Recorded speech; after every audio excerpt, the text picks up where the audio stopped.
તો રાજકોટમાં પણ કરણી સેનાએ વિરોધ નોંધાવ્યો। કરણી સેનાના પ્રદેશ પ્રમુખ એવા વીરભદ્રસિંહ જાડેજા અહીંયા હાજર રહ્યા। મોટી સંખ્યામાં કરણી સેનાના ક્ષત્રિય સમાજના લોકો જોડાયા।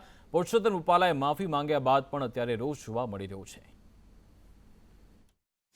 અવારનવાર અમારા ક્ષત્રિય સમાજ ઉપર ટાર્ગેટ થાય છે, તો અમારે બધાય બોલી અને માફી માંગી લે।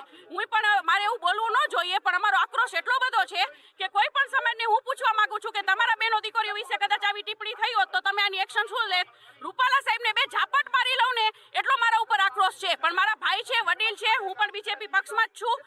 એની બેનો દીકરીઓને આપણે કહેશું, પછી અમે માફી માંગી લેશું તો ચાલશે? એટલે એ નહીં ચલાવે તો અમે કેવી રીતે ચલાવી? અમારી બેનો દીકરીઓ ઉપર આજે એને ટિપ્પણી કરી છે, એવી ખરાબ ટિપ્પણી કરવી ન જોઈએ અને એની ટિકિટ રદ થવી જોઈએ। બસ અમારો એટલો જ આક્રોશ છે।